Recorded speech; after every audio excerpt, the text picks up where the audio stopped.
పాలస్తీనాను పూర్తిస్థాయి దేశంగా గుర్తిస్తూ బెల్జియం సంచలన నిర్ణయం తీసుకుంది. అంతేకాకుండా ఇజ్రాయెల్పై 12 కఠినమైన ఆంక్షలు విధిస్తూ ఆక్రమిత వెస్ట్ బ్యాంక్ ఉత్పత్తులపై నిషేధం విధించింది. ఐక్యరాజ్య సమితిలో పాలస్తీనాకు మద్దతు పెరుగుతున్న నేపథ్యంలో బెల్జియం తీసుకున్న ఈ నిర్ణయం ప్రాధాన్యతను సంతరించుకుంది. ఇప్పటికే ఐక్యరాజ్య సమితిలోని 193 సభ్య దేశాలలో 147 దేశాలు పాలస్తీనాను దేశంగా గుర్తించాయి. ఈ పరిణామం ఇజ్రాయెల్పై ఒత్తిడి పెంచుతుందని విశ్లేషకులు భావిస్తున్నారు.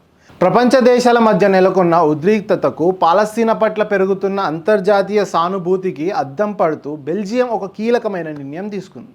ఐక్యరాజ్య సమితి సాధారణ సభలో పాలస్తీనాను పూర్తి స్థాయి దేశంగా గుర్తించినట్లు అధికారికంగా ప్రకటించింది. అంతేకాకుండా ఇజ్రాయెల్పై 12 కఠినమైన ఆంక్షలను విధిస్తున్నట్లు కూడా స్పష్టం చేసింది.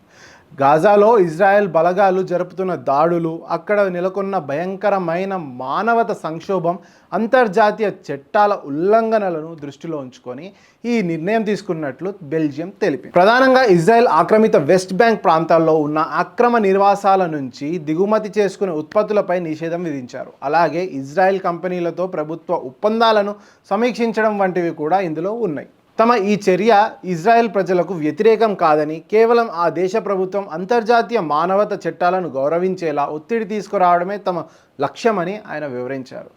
ఈ నిర్ణయం ద్వారా ఇజ్రాయెల్ సైన్యం హమాస్ ఉగ్రవాదులపై ఒత్తిడి పెరుగుతుందని బెల్జియం భావిస్తుంది. అయితే పాలస్తీనాను దేశంగా గుర్తించింది ఒక బెల్జియం మాత్రమే కాదు.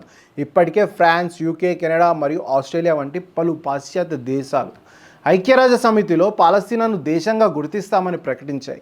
అలాగే స్పెయిన్, ఇంగ్లాండ్, నార్వే వంటి దేశాలు గత ఏడాదిలోనే పాలస్తీనాకు దేశ హోదాను కల్పించాయి. ప్రస్తుతం ఐక్యరాజ్య సమితిలోనే 193 సభ్య దేశాలలో 147 దేశాలు ఇప్పటికే పాలస్తీనాను దేశంగా గుర్తించేశాయి.